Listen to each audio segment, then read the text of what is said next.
Hello, this is Hope Matters, a production of Mount Olive Lutheran Church in Santa Monica, California. I'm Pastor Shafer, the senior pastor here at Mount Olive. And each week we talk to an interesting person from around the community, around the nation, even around the world about the theme of hope, because we believe that hope matters.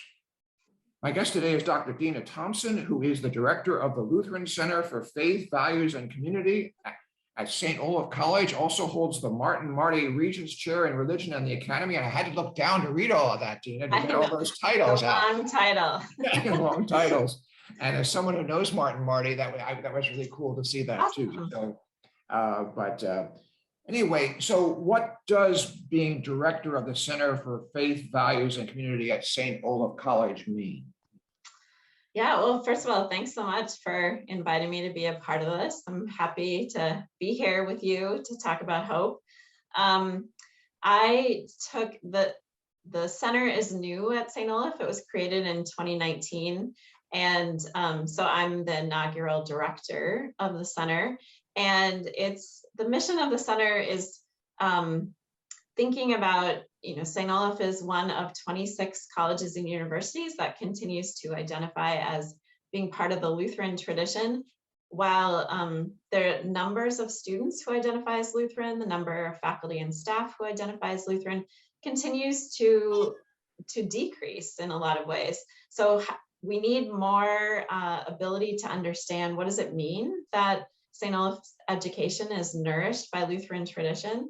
So the Lutheran Center is trying to provide a model of what rooted in Lutheran tradition means for St. Olaf in the 21st century. And part of what it means is an active and intentional opening to interfaith and to people of all different backgrounds and people of no religious background as well. So we do a lot of programming for students, for faculty, for staff, for alums, that tries to advance that mission and explore what it means to be a Lutheran school today. Wonderful. I think all of our Lutheran schools are I was going to say struggling, but I don't think that's the right word. Are faced with those realities. I'm a trustee of Muhlenberg in Allentown. Oh, great. Which has been 1/3 Jewish for 40 years, and for example, and so it is an issue that, and with our Lutheran history going back to Martin Luther's time of quality education, it just seems the natural movement in the 21st century, doesn't it? Mm-hmm. Yeah, and I think I agree wholeheartedly. I also think that that we need more than ever good ways of explaining and articulating this, because that piece of why Lutheran higher ed is not self-evident, especially to people who don't know much about the tradition. So more than ever, it's important for us to be able to be clear and articulate about what the advantage is, what value added the Lutheran tradition can bring to the educational experience. Well, we could spend the whole interview talking about that, and even talking about how Martin Marty is such a great example for that commitment also, with his lifelong commitments to those same sort of values.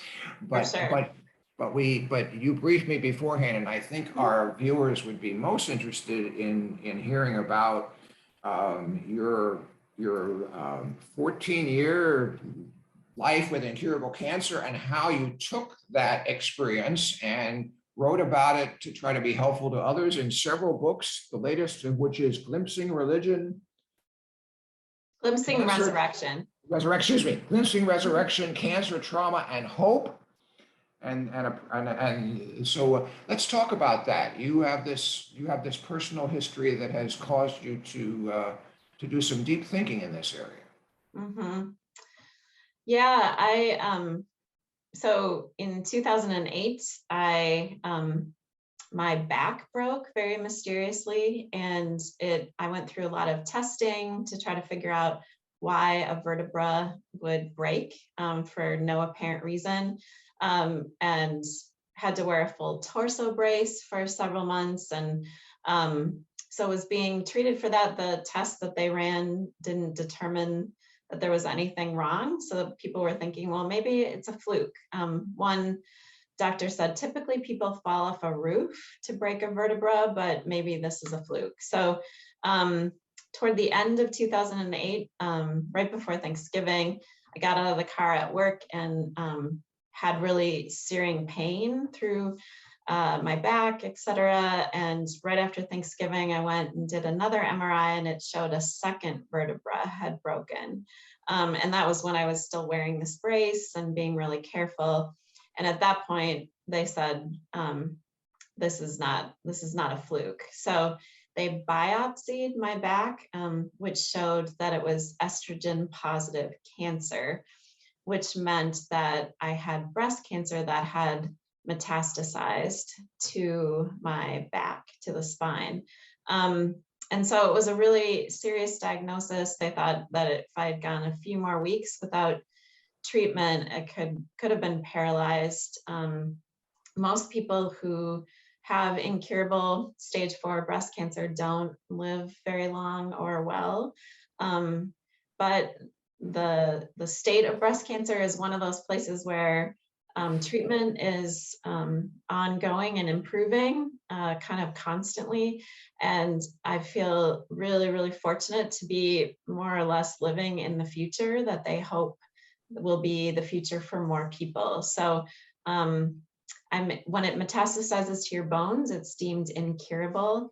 And so the hope is that you try to live alongside it, that you try to manage it.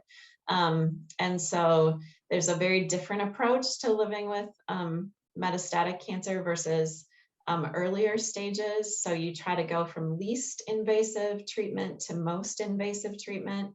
And I'm currently in my 4th remission. So the cancer goes into remission, then after a while it figures out whatever treatment I'm on, and then it comes back. And so I had 8 years between the 3rd and the 4th remission, and was re-diagnosed in fall of 2020 again, but was able to have treatment and now am back in remission.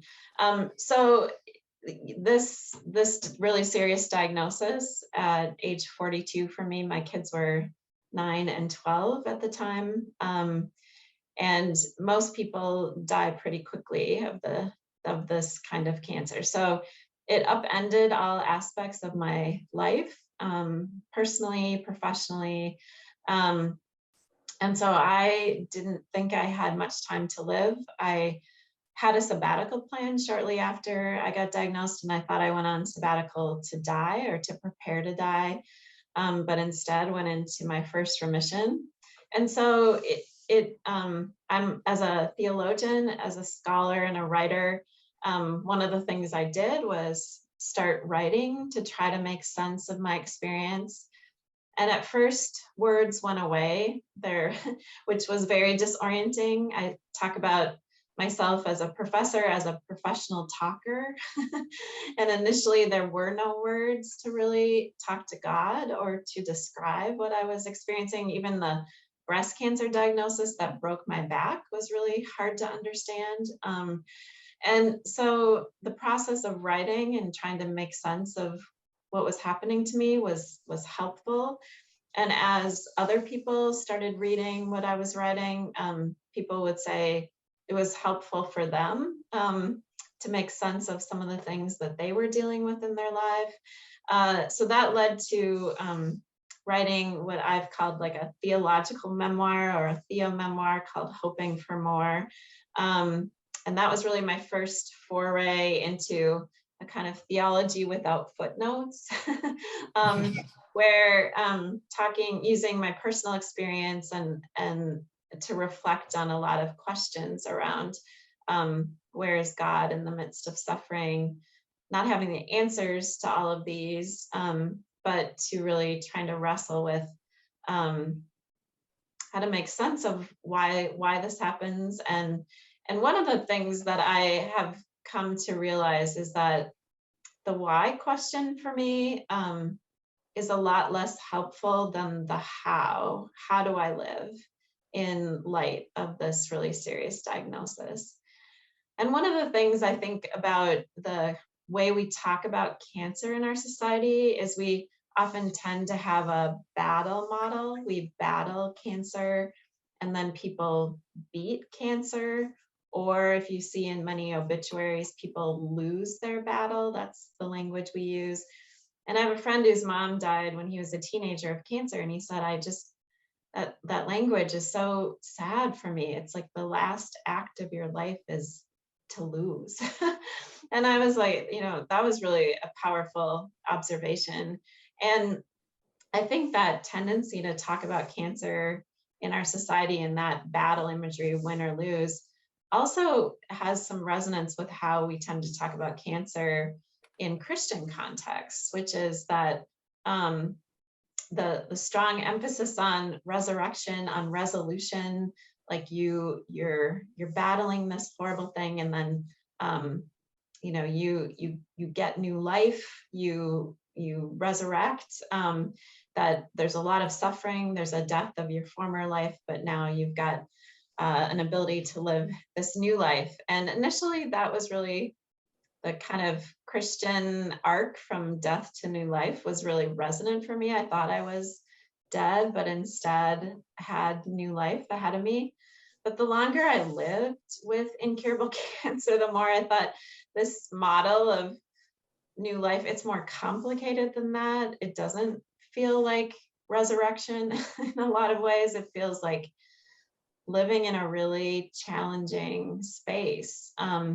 And so more of my recent work has been trying to think about, how do we think about hope when conditions like a really serious illness that aren't ever going to go away are just going to be part of your life, and how to find hope in the midst of the awful, of the sad, of the traumatic, without denying those things, but also still insisting on hope. And so that's kind of the space I've been trying to write about and think about and talk about with others over the past dozen or so years. Wonderful, wonderful. We've already gotten into our theme, of course. Now, you mentioned before we began that in the process of this, you also became a digital convert. Say a little more about that. Yeah, so I have a book that came out before the pandemic, and then it had a bit of a resurgence after the pandemic started, and it's called The Virtual Body of Christ in a Suffering World. And the day I got diagnosed, my brother came to the hospital, and he's younger than I am, more digitally savvy than I am, and he said, I'm gonna set up a CaringBridge website for you, which is one of these online support ways to support people who've been in an accident or a serious illness. And I tell people, if I hadn't been on so much oxycodone at the time, I doubt I would have agreed to having a website. But very quickly, I started to realize the kind of support that could come to me and my family through this website. And another aspect that I never would have believed if it hadn't happened to me, I think, was, I'm a Christian theologian. My dad's a pastor. I grew up with watching my dad accompany people to their death, accompany people after someone had suddenly died. And I've had so many people tell me, your dad being with us in the waiting room in the hospital, or your dad meeting with our father as he, died of cancer, or just so I've had a strong sense that being part of the body of Christ is to be that incarnational presence with one another in the worst times of our lives. That's one of the main calls of being the body of Christ. And what I realized when I got diagnosed is that in many times very early on, I couldn't get out of a chair by myself. I couldn't get dressed by myself. I was on all these opioids, which totally disorients you and in all sorts of problematic ways. And what I realized is that a lot of times in-person visits were almost more than I could handle. Someone would see me for the first time after the diagnosis, and they would start crying because I was emaciated because of the treatment, and I was not myself in many ways. And seeing someone when you're in that really vulnerable position, or someone seeing you, that would sort of determine the interaction. And I'm not advocating like we shouldn't see people when they're in really difficult situations. It's just that sometimes that's too much. And what I realized is that actually the place that I felt most like I could be myself was in virtual communication with people. I could write in full sentences without the tears interrupting what I was trying to say. I could say how I felt way more clearly in a virtual format than I could when someone was physically in the same space that I was in. I could interact with people's comments and their expressions of care in ways that were on my terms. And I found all of that to be such an incredible gift, and made me realize that sometimes virtual interactions can even be superior to in-person interactions. And that reoriented my whole understanding of, as a theologian, I think about what does it mean to be the church? What does it mean to be the hands and feet of Christ with people who are living through some of the worst experiences life can offer? And what I've realized is that digital tools can actually help the church better be the body of Christ. Oh, that's wonderful. And of course, we've all learned that during the pandemic. And what I'm, really interested in going forward is to help, churches, members of churches to not just want to go back to the way things were, but to think about that we've learned some things about using these digital tools to help us live out our mission as Christian communities, to bring hope to people. I couldn't go to church for many months right after I got diagnosed, and my church didn't have any online options.